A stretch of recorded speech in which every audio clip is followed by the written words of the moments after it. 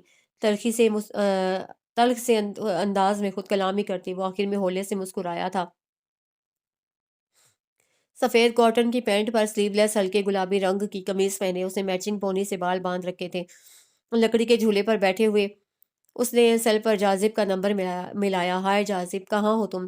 میں بزی رہی تو تم دونوں کو بھی توفیق نہیں ہوئی کہ ایک کال ہی کر لو؟ جیزی کی کال ریسیو کرتی ہی وہ بلا توقف شروع ہو چکی تھی. مجھے کہاں جانا تھا؟ بس یہی تھا، وہ دھیرے سے بولا. اچھا سنو، میں کچھ دنوں کے لیے کراچی جا رہی ہوں تو ابھی تم لوگ آ جاؤ، انجوائے کریں گے. اس کی بات پر وہ کچھ پل کے لیے خاموش ہوا تھا. I'm sorry Reha but it's not possible. چند لمحوں بعد وہ بولا. اوکے، تم سومی کو کال کرو، میں بھی وہیں آ جاتی ہوں. اس نے وال کلاک پر ٹائم دیکھتے ہوئے کہا تو وہ بوکھلا گیا. نو ریحا پلیز تم مت آنا. کیا مطلب کیوں نہ آؤں؟ وہ جھولے سے اٹھتے اٹھتے رہ گئی. ریحا میں وہ کوئی بھی وجہ بتانے سے قاصر تھا.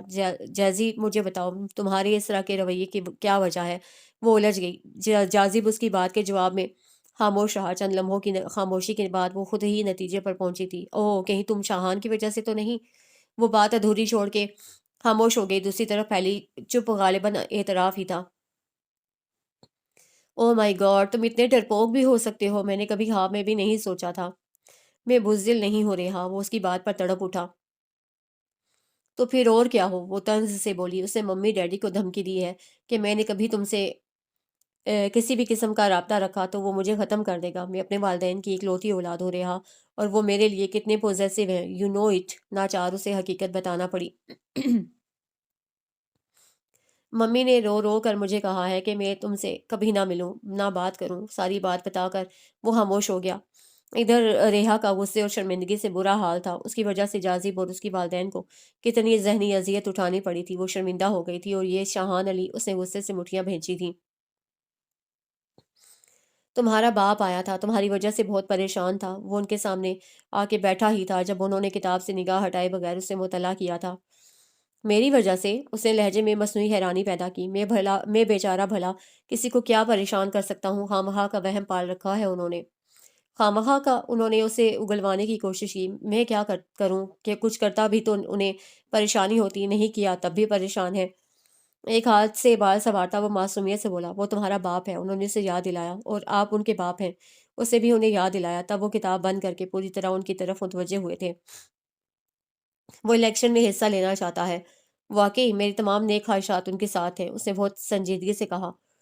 اسے ڈر ہے تم اس کے لیے کوئی مسئلہ نہ کھڑا کر دو۔ انہوں نے اس کے باپ کی پریشانی کی اصل وجہ بھی بتا دی، اور میں سوچتا تھا وہ میرے لیے پریشان ہے۔ دل نے یہ کہا تھا، مگر زبان سے کچھ اور ادا ہو رہا تھا۔ میں غریب مسکین سا بندہ ہر گھڑی روزی روٹی کے چکر میں پھنسا رہتا ہوں، میں نے کیا پرابلم کھڑی کرنی ہے کسی کے لیے؟ اس نے کچھ شرارت سے کہا تو وہ بھی زیر لب مسکرائے، مگر بظاہر سنجیدگی سے پوچھنے لگے، تم غریب ہو؟ کیا آپ نہیں جانتے؟ جو کلائی پہ گھڑی باندھ رکھی ہے، ذرا اس کی مالیت بتاؤ گے؟ اس کے چہرے پر نگاہیں گاڑے انہوں نے پوچھا تو وہ ذرا آگے جھکا تھا۔ یہ آپ کے انکم ٹیکس والوں سے کب سے دوستی گانٹ لی ہے؟ اس کا اشارہ تایا فاروق علی کی طرف تھا، جو انکم ٹیکس میں بہت اہم سیٹ پر تھے۔ ویسے آپ انہیں بتا دیجیے گا، میں ہر سال ٹیکس بڑی باقاعدگی کے ساتھ ادا کرتا ہوں، چاہیں تو ریکارڈ چیک کر سکتے ہیں۔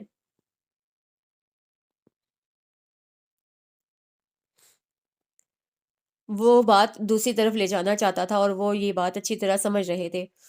تبھی اصل بات کی طرف خود ہی آ گئے تھے۔ تو ریحا علی نے شاہان علی سے طلاق مانگ لی ہے؟ بہت برا کیا۔ ان کی بات کے جواب میں اسے افسوس سے سر ہلایا۔ کیا مطلب؟ مطلب یہ کہ اب اسے شاہان علی جیسا دوسرا کہاں ملے گا؟ تو تم نے اسے چھوڑنے کا فیصلہ کر لیا ہے؟ اس نے اپنی سبز آنکھیں اٹھا کر ان کی آنکھوں میں دیکھا۔ آپ کو کیا لگتا ہے؟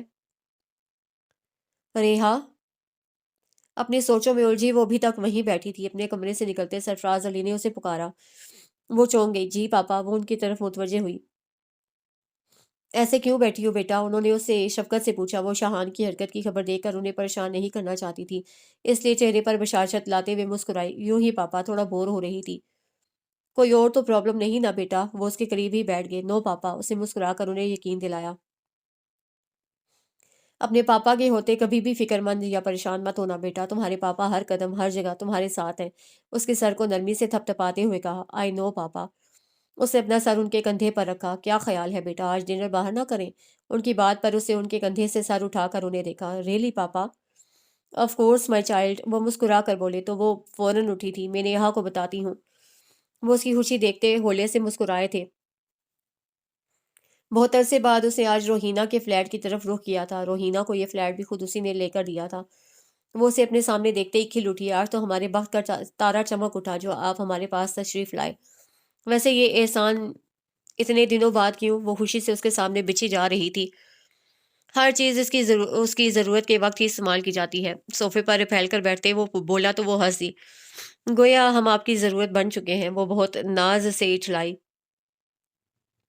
ہو سکتا ہے، مگر میں ضرورت کو عادت نہیں بننے دیتا، کیونکہ ضرورت کہیں سے بھی پوری کی جا سکتی ہے۔ عادت بدلنا خاصا مشکل اور بعض دفعہ ناممکن ہو جاتا ہے۔ اس نے اس کے ناز کو خاک میں ملانا چاہا تھا۔ آپ نہ بھی بتاتے تو ہم جانتے تھے، کیونکہ ہم آپ کے الفاظ اور عادت کو نہیں، آپ کو بھی حفظ کر چکے ہیں۔ اس کے گھنے سیاہ بالوں میں اپنی لمبی انگلیاں پھیرتے وہ ہولے سے مسکائی تھی۔ خوب، تو جاننے کا دعویٰ ہے؟ اپنی خمار آلود سبز آنکھیں اس کے خوبصورت سراپے پر جماتے ہوئے اسے مسکرا کر پوچھا۔ ہماری اوقات کہاں کہ ایسا دعویٰ کر سکیں، آپ تو ہمارے دل میں بستے ہیں۔ آپ کو تو وہ بھی نہیں جانتے جو خود آپ کے دل میں بستے ہیں۔ اس کی بات پر وہ کہکا لگا کر ہنسا۔ میرے دل میں کہاں کوئی بسا ہے، کہاں کوئی بستا ہے؟ اس نے روہینہ کی بات جھٹلائی۔ جانے دیجئے صاحب، انجان ہی صحیح، مگر ہم اتنے بھی بے خبر نہیں۔ جاننے کا دعویٰ بھی ہے، انجانے پن کے قصے بھی سناتی ہو تم، ہو کیا چیز؟ کچھ نہیں، کچھ بھی تو نہیں، بس آپ کے قدموں کی دھول، وہ اٹھلا کے بولی۔ میری طرف سے خالدہ کو بہت سا ایکسکیوز کرنا بیٹا، اور اپنا بہت سا خیال رکھنا، کھانے پینے میں لاپرواہی بالکل مت برتنا۔ وہ مسلسل ہدایت دے رہی تھی۔ میں چھوٹی بچی نہیں ہوں مما، وہ تھوڑا جھنجھلائی۔ میرے لیے تم آج بھی چھوٹی سی بچی ہی ہو۔ اس کی پیشانی چومتے انہوں نے پیار سے کہا۔ میرون قمیض کے ساتھ سیاہ پاجامہ پہنے وہ بہت اچھی لگ رہی تھی۔ میں تمہارے ساتھ ایئرپورٹ تک چلتی، مگر فائزہ نے اچانک آنے کا پروگرام بنا لیا تو بیٹا اچھا نہیں لگتا، اب اسے منع کروں تو؟ کوئی بات نہیں مما، اور ویسے بھی میں کون سا سات سمندر پار جا رہی ہوں، یا بہت سارے سالوں یا مہینوں کے لیے؟ ڈرائیور نے اس کا سامان گاڑی میں رکھ دیا تھا۔ اوکے مما، وہ ان کے گلے لگ گئی۔ مس یو بیٹا۔ انہوں نے اس کے ماتھے پر بوسہ دیا، اور ہاں، جاتے ساتھ ہی اپنی خیریت سے آگاہ کر دینا۔ وہ سر ہلا کر گاڑی میں آ بیٹھی۔ وہ خاموش سی بیٹھی باہر کے نظاروں میں مگن تھی۔ جب گاڑی ایک جھٹکے سے بند ہوئی تھی، وہ چونک کر متوجہ ہوئی۔ کیا ہوا؟ اس نے ڈرائیور سے پوچھا۔ پتہ نہیں بی بی، چیک کرتا ہوں۔ وہ گاڑی سے باہر نکل کر اب یونٹ پر جھکا ہوا تھا۔ وہ کوفت سے اسے دیکھنے لگی تھی، پھر شیشہ نیچے کیے اسے ارد گرد نگاہ دوڑائی۔ صبح 10:30 کا ٹائم تھا، اور اس وقت صبح والی افراتفری تو نہیں تھی، پھر بھی روڈ پر اچھی خاصی گاڑیوں کی آمد و رفت جاری تھی۔ ان کی گاڑی جہاں بند ہوئی تھی، یہ جگہ اسلام آباد ایئرپورٹ سے تقریباً 40 منٹ کی ڈرائیو پر تھی۔ بی بی، وہ سامنے نظر آتے ایک ریسٹورنٹ پر نگاہ جمائے ہوئے تھی۔ جب ڈرائیور نے اسے پکارا تھا، وہ نظروں کا زاویہ تبدیل کرتی اس کی طرف متوجہ ہوئی تھی۔ گاڑی میں کوئی خرابی ہو گئی ہے، مجھے کچھ سمجھ میں نہیں آ رہا۔ گاڑی جیسے ہی اسٹارٹ ہوتی ہے فوراً بند ہو جاتی ہے۔ وہ نظریں جھکائے بتا رہا تھا۔ تو اب کیا ہوگا؟ اس نے رسٹ واچ پر ٹائم دیکھتے ہوئے پریشانی سے پوچھا۔ بی بی، میں نے گلزار کو فون کیا ہے، مگر اس کو گیراج سے یہاں تک آتے کم از کم گھنٹہ لگ جائے گا۔ اسے دوبارہ گھڑی دیکھی۔ اگر وہ پاپا کو کال کر کے دوسری گاڑی منگواتی تو بھی کم از کم گھنٹہ لگ سکتا تھا، اور یہاں سے آگے 40 منٹ کی مزید ڈرائیو، جبکہ اس کی فلائٹ 12 بجے کی تھی۔ اس نے خاموشی سے حساب لگایا۔ یہاں سے کوئی کیب نہیں مل سکتی؟ یہی آخری حل تھا جو اس کی سمجھ میں آیا تھا۔ میں کوشش کرتا ہوں بی بی۔ وہ گاڑی سے ہٹ کر آ کھڑا ہوا، بہت بے چین نگاہوں سے اسے دیکھ رہی تھی۔ 5 منٹ بعد وہ اس کے پاس آیا۔ بی بی اس نے اس کے شیشے پر ذرا سا جھکتے ہوئے اسے پکارا۔ میں نے گاڑی روکی ہے، 2 میاں بیوی ہیں، وہ بھی ایئرپورٹ ہی جا رہے ہیں، ان کے کسی عزیز نے آنا ہے، وہ آپ کو لفٹ دے سکتے ہیں۔ ڈرائیور کی بات پر اس نے اپنی گاڑی سے چند فٹ کے آگے کھڑی سفید کرولا کو ایک نظر دیکھا اور نیچے اتر آئی۔ تم میرا سامان نکالو۔ ڈرائیور نے مستعدی سے اس کے حکم کی تعمیل کی تھی۔ وہ ڈرائیور کے پیچھے چلتی ہوئی اس سفید کرولا کے پاس آ گئی۔ ڈرائیور نے پچھلا دروازہ کھولا تھا، جہاں ایک خاتون پہلے سے بیٹھی ہوئی تھی۔ 40 سال کی بہت سادہ سے حلیے والی عورت نے مسکرا کر اسے دیکھا تو وہ بھی مسکراتی ہوئی بیٹھ گئی۔ السلام علیکم۔ اسے مسکرا کر سلام کیا تھا، وہ بھی مسکرا کر جواب دیتی سامنے کی طرف دیکھنے لگی۔ آگے بیٹھے شخص نے گاڑی بڑھا لی تھی۔ تقریباً 10 منٹ کی ڈرائیو کے بعد اس نے گاڑی دوسری سمت موڑ لی۔ یہ کیا؟ اس نے حیرت سے ساتھ بیٹھی خاتون سے پوچھا۔ انہوں نے گاڑی دوسری طرف کیوں موڑ لی ہے؟ اس کی بات کے جواب میں دوسری طرف خاموشی تھی۔ میں آپ سے پوچھ رہی ہوں کہ اس عورت نے اپنے لبوں پر انگلی رکھ کے اسے چپ رہنے کا اشارہ کیا۔ اس عورت کے انداز پر اس نے ناسمجھی سے اسے دیکھا۔ پورے راستے وہ سوچتی آئی تھی کہ معاملہ کیا ہے، لیکن جیسے ہی اس بڑے سے سفید گیٹ کے سامنے گاڑی آ کھڑی ہوئی تو تمام بات اس کی سمجھ میں آ گئی۔ شاہان علی نے اپنی اصلیت دکھا دی۔ وہ گھٹیا پن پہ اتر آیا ہے۔ گیٹ واہ ہوتے ہی گاڑی اندر داخل ہو گئی، جہاں سامنے ہی وہ پلر سے ٹیک لگائے کھڑا تھا، مگر وہ اکیلا نہیں تھا، کچھ اور لوگ بھی تھے وہاں۔ گاڑی کے رکتے ہی وہ اس طرف چلا آیا۔ اس کے آتے ہی آگے بیٹھا مرد اور پیچھے بیٹھی عورت اتر کر چلے گئے، گویا وہ اسے ملے ہوئے تھے۔ صرف وہی نہیں، خود اس کے باپ کا رکھا ہوا ڈرائیور بھی۔ شاہان نے دروازہ کھولا تھا۔ میں تمہیں بہت عزت سے یہاں لانا چاہتا تھا، مگر عزت تمہیں اور تمہارے باپ دونوں کو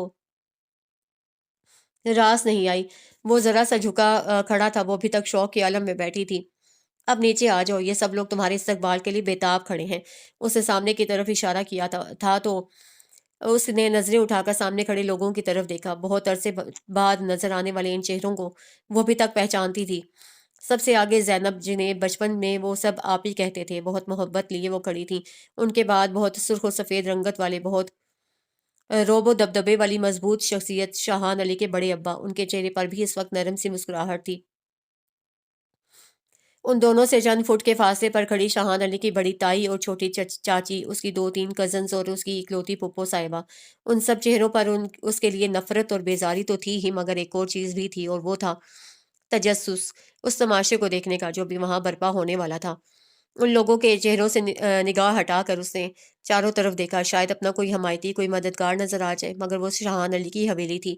وہاں اس کا راج، اس کا حکم چلتا تھا۔ وہاں رہنے والے تمام افراد اس کے اپنے تھے۔ وہاں اس کا کوئی حمایتی، کوئی مددگار نہیں تھا۔ وہاں کوئی بھی احتجاج، کوئی بھی ہنگامہ سوائے آپ اپنا تماشا بنوانے اور وہاں موجود لوگوں کو اس تماشے سے محظوظ کرنے کے اور کچھ نہ ہوتا۔ اسے بہت طریقے، بہت سمجھ سے چلنا تھا۔ اس نے لمحوں میں فیصلہ کیا تھا۔ اسے ایسا کچھ بھی نہیں کرنا تھا جو اسے اس کی ذات کو مزید تماشا بناتا ایک منٹ، شاہان نے ہاتھ میں تھامی سیاہ چادر جو چھوٹے شیشوں سے مزین تھی اس کی گود میں پھینکی۔ اترنے سے پہلے سے اوڑھ لو، کیونکہ جو لباس تم نے پہنا ہوا ہے یہ تمہارے ہاں بھلے ہی فیشن کی علامت سمجھا جاتا ہو، ہمارے ہاں بے ہودگی اور بے غیرتی سمجھا جاتا ہے۔ طنز سے کہتا وہ اب سیدھا کھڑا تھا۔ ریحا نے ایک نظر گود میں پڑی سیاہ چادر کو دیکھا۔ جی تو چاہ رہا تھا اس چادر سمیت یہاں موجود ہر شے بشمول شاہان علی کے تیل چھڑک کر آگ لگا دے، مگر یہ وقت جذباتیت دکھانے کا نہیں تھا۔ اس نے خاموشی سے گود میں پڑی سیاہ چادر اوڑھ کر باہر قدم نکالا۔ بسم اللہ، زینب آپی محبت سے کہتی آگے بڑھی تھیں۔ کیسی ہو میری جان؟ بہت محبت سے اسے گلے لگاتے انہوں نے پیار سے پوچھا۔ اس نے ہولے سے سر ہلایا۔ وہ اسے تھامے بڑے ابا کے سامنے لائی تھیں، جنہوں نے شفقت سے اس کے سر پر ہاتھ رکھ کر دعا دی۔ پھر فردن فردن سب سے مل کر وہ زینب آپی کے ہمراہ اندر آ گئی۔ انہوں نے اسے صوفے پر لا بٹھایا تھا۔ وہ ششدر سی بیٹھی تھی۔ وہ گھر سے خالہ کے گھر کراچی جانے کے لیے نکلی تھی اور یہاں شاہان علی کی حویلی آ پہنچی تھی۔ 1:30 بجے کا وقت تھا جب وہ حویلی پہنچی تھی اور اب 4 بج رہے تھے۔ زینب آپی اسے یہاں کمرے میں لائی تھیں۔ تھک گئی ہوگی، تھوڑا سا آرام کر لو۔ زینب آپی اسے کہہ کر باہر چلی گئی۔ اس نے کمرے میں نگاہ دوڑائی۔ دیوار کے ساتھ رکھا ہلکے آسمانی رنگ کی بیڈ شیٹ والا بیڈ کے بالکل سامنے رکھا ڈریسنگ ٹیبل، اس کے ساتھ والی دیوار کے ساتھ رکھی لکڑی کی 3 کرسیاں، ایک دیوار کے ساتھ بنی وارڈروب۔ کمرہ بہت سادگی سے آراستہ کیا گیا تھا۔ کمرے سے ہوتی اس کی نگاہ ایک طرف رکھی اپنے سامان کی طرف اٹھی تھی۔ بہت تیزی سے اس نے اپنا سفید بیگ اٹھایا تھا، پھر جلدی سے زپ کھول کر اس نے سیل نکالنا چاہا، مگر پرس میں سب کچھ ویسا ہی پڑا تھا سوائے سیل فون کی۔ اس نے سارا پرس بیڈ پر الٹ دیا تھا۔ ہیئر برش، لپسٹک، ٹیشوز کے پیکٹ، مسکارا، ایک چھوٹا اور سیاہ والٹ، سب کچھ تھا۔ سیل فون نہیں تھا تو اس کا سیل فون نکال لیا گیا تھا۔ کب؟ جب اسے 8 گھنٹے پہلے اسے پرس لے کر اندر رکھا گیا تھا۔ اب کیا کروں؟ تمام چیزیں واپس رکھ کے اس نے تھک کر سوچا۔ وہ بہت سرشار سا برآمدے کے آگے لگی سفید گرل کے ساتھ کھڑا تھا۔ اسے ایک ہاتھ سے موبائل پکڑ کر کان سے لگایا ہوا تھا۔ وہ دوسری طرف سے کسی کے فون اٹھانے کا منتظر تھا۔ آسیہ بیگم نے سیل پر نظر آتے ریحا کے نمبر کو خوشی سے دیکھتے کال ریسیو کی تھی۔ ہاں میری جان، پہنچ گئی ہو؟ انہوں نے مسکراتے ہوئے پوچھا۔ کیسی ہیں میری پیاری سی ساسو ماں؟ وہ دوسری طرف سے آتی آواز نے انہیں حیران کر دیا۔ تم میں حیرت بھری الجھن تھی۔ تمہارے پاس ریحا کا سیل کیسے آیا؟ ہاں ہاں، اس نے فلک شگاف کہکا لگایا۔ میرے پاس آپ کی ریحا کا سیل ہی نہیں، آپ کی پیاری سی ریحا بھی ہے، اور یہی بتانے کے لیے میں نے آپ کو کال کی ہے کہ آپ خواہ پریشان نہ ہوتی رہیں۔ کیا بکواس ہے یہ؟ انہوں نے اشتہار سے پوچھا۔ ریحا تو کراچی گئی ہے، تمہارے پاس کیسے آ سکتی ہے؟ وہ ان کے مشتعل ہونے پر محظوظ ہوا تھا۔ بہت بھولی ہیں آپ مامی جی، جب اس کا اتنا پیار کرنے والا شوہر یہاں پر ہے تو وہ کراچی جا کر کیا کرے گی؟ وہ تو یہاں ہے میرے پاس، میرے قریب۔ بہت لطف لیتے ہوئے کہتا وہ انہیں زہر لگ رہا تھا۔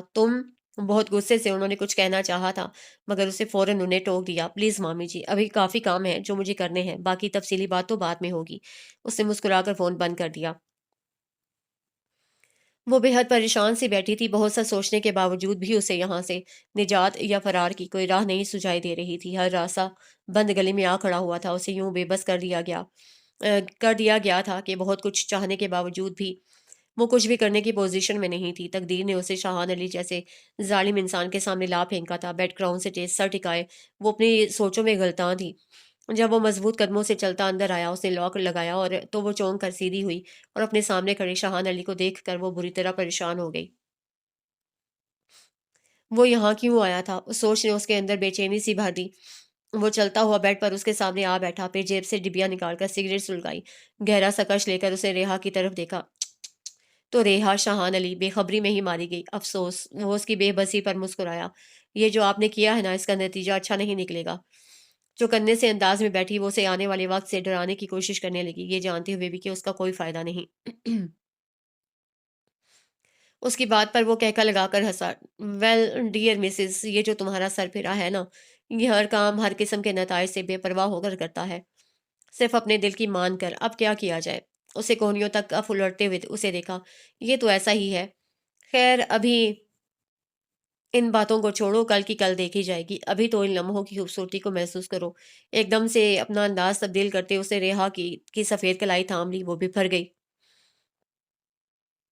ڈونٹ ٹچ می، غصے سے کہہ کر اس نے اپنی کلائی چھڑانے کی کوشش کی۔ اس کے یوں غصہ ہونے پر وہ اور بھی مشتعل ہو گیا۔ ایک جھٹکے سے اسے اپنی طرف کھینچتے اس نے تنزیہ سے دیکھا۔ ورنہ کیا کر لو گی تم؟ اس نے اسے اپنے بے حد قریب کر لیا تھا۔ میں صرف یہی نہیں اور بھی بہت کچھ کر سکتا ہوں اور کروں گا بھی، بہت غصے سے کہتے شاہان کی سانس اس کے رخسار سے ٹکرا رہی تھی۔ اور تم کچھ نہیں کر سکتی، پر کاٹ دیے ہیں تمہارے، بے بس ہو تم، بالکل بے بس، ایک ایک ایک لفظ چبا چبا کر کہتے ہوئے اسے اپنے حصار میں لے لیا۔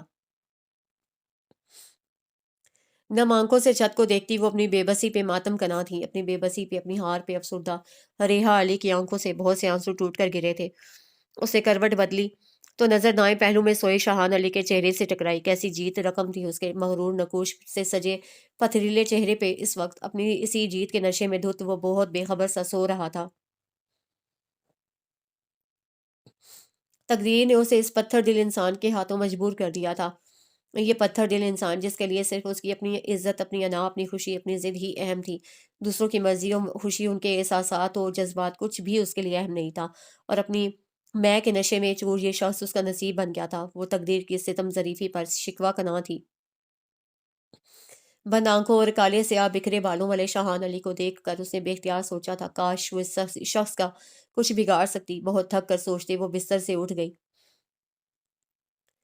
زینب آپی ان دونوں کا ناشتہ کمرے میں ہی لے آئی تھیں۔ شاہان بہت مزے سے اور ڈٹ کر ناشتہ کر رہا تھا، جبکہ وہ ہاتھ پہ ہاتھ دھرے خاموش سی بیٹھی تھی۔ وہ اس کے خوبصورت چہرے پر اس وقت بے انتہا شکستگی اور ہار پھیلی ہوئی تھی۔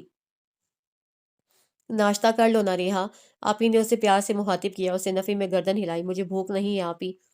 نہیں ریحا، تم نے کل سے کچھ نہیں کھایا، ایسے تو تم بیمار پڑ جاؤ گی، کچھ کھا لو جان۔ وہ بہت پیار سے اصرار کر رہی تھی۔ پلیز آپی، میرا دل نہیں چاہ رہا۔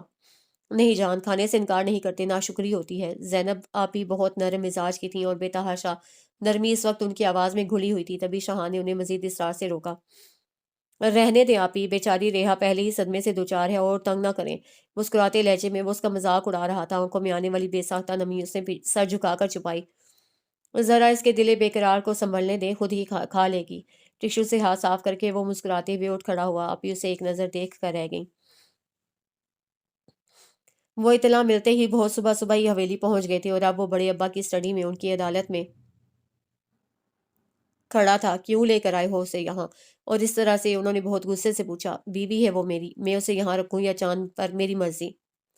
سیاہ پینٹ کی جیبوں میں ہاتھ گھسائے وہ بہت اطمینان سے کھڑا تھا، اور جہاں تک اس طرح لانے کی بات ہے تو اور کوئی راستہ نہیں تھا۔ مرضی؟ انہوں نے طنز سے دہرایا۔ اس کی مرضی بھی پتہ کی تھی جسے یوں زبردستی یہاں لائے ہو؟ ان کے طنز پر وہ ہلکے سے مسکرایا۔ شاہان علی کے لیے دوسروں کی نہیں، صرف اس کے اپنے دل کی مرضی اہم ہوتی ہے۔ اپنی بات مکمل کر کے وہ باہر نکل گیا۔ یہ آپ کی دی ہوئی شے ہے جو وہ اتنا خودسر ہو گیا ہے؟ انہوں نے جھنجھلا کر خاموش بیٹھے بڑے ابا کو مخاطب کیا۔ نہیں احسان علی، یہ میری شے نہیں، تمہارا اپنا ماضی ہے جو تمہارے سامنے آ کھڑا ہوا ہے۔ بڑے ابا کی بات پر وہ حیران رہ گئے۔ وہ اندر داخل ہوتے ہی اس کی سمت چلا آیا۔ ہیلو! اس نے موبائل اس کی سمت بڑھایا تو وہ جو اپنے سامنے بیڈ پر پھیلے لہنگے اور دوسرے سامان کو بے توجہی کے ساتھ دیکھ رہی تھی، چونک گئی۔ اپنے گھر بات کر لو۔ وہ موبائل اس کی طرف بڑھا کر باہر نکل گیا۔ کانپتے ہاتھوں سے اس نے نیہا کا نمبر ملایا۔ نیہا اس کی آواز سنتے ہی رو پڑی، خود اس کی آنکھوں سے گرتے آنسو اس کے چہرے کو بھگو رہے تھے۔ کیسی ہو؟ نہ جانے کتنی دیر گزر گئی تھی جب نیہا نے خود کو سنبھال کر پوچھا۔ ٹھیک ہوں، اسے بمشکل خود کو سنبھالا۔ مما پاپا کیسے ہیں؟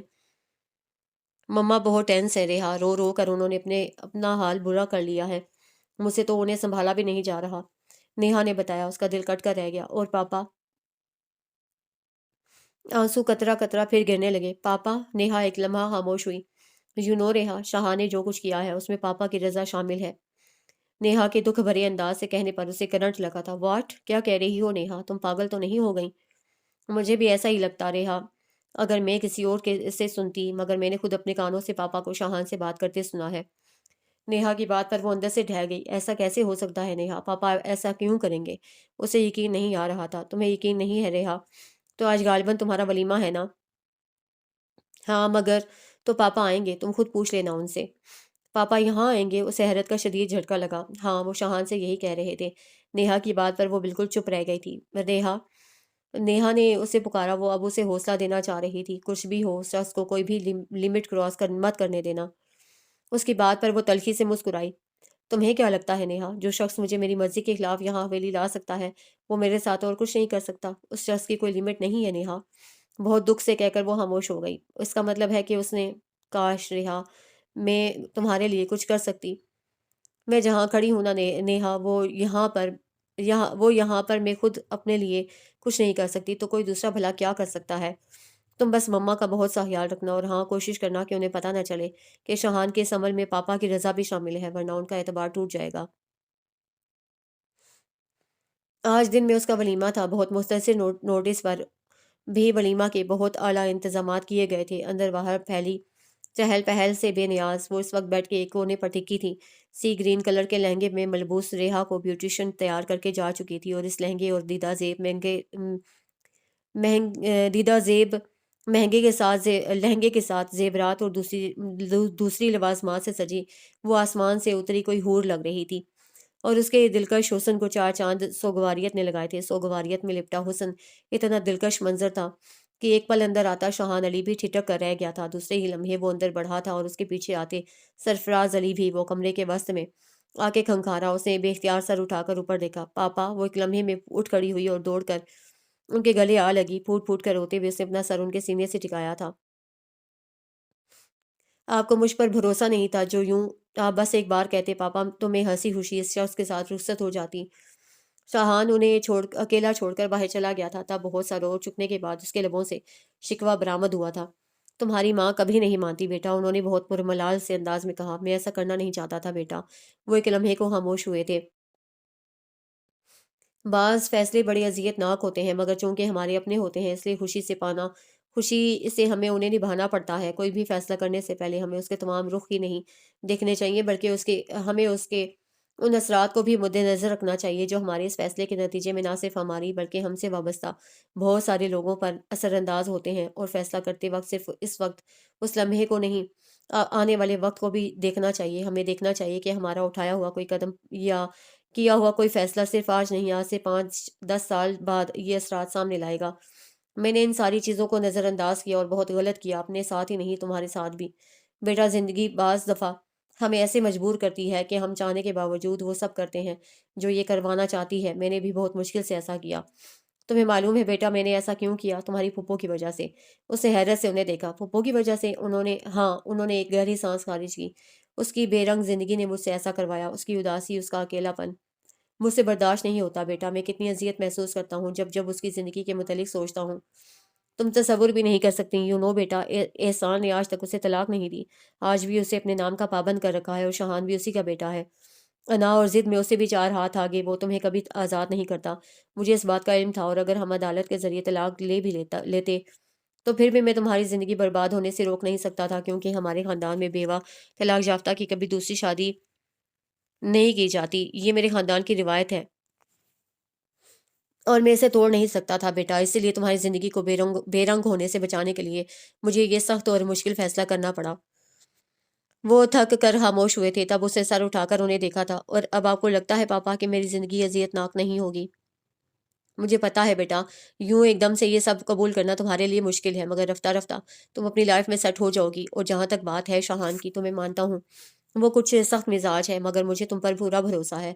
تم اسے اپنی توجہ سے بدل لو گی، اسے اپنی پرواہ سے نرم کر لو گی۔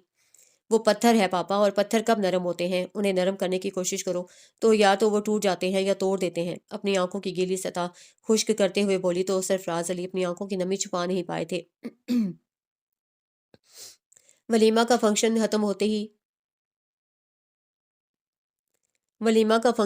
ہوتے ہی آپی زینب اور شاہان کی چچا ذات ماہین اسے کمرے میں لے آئیں، مگر یہ وہ کمرہ نہیں تھا جس میں وہ کل سے تھی۔ یہ تو کوئی دوسرا کمرہ تھا، وال ٹو وال بچھا آف وائٹ اور گولڈن قالین،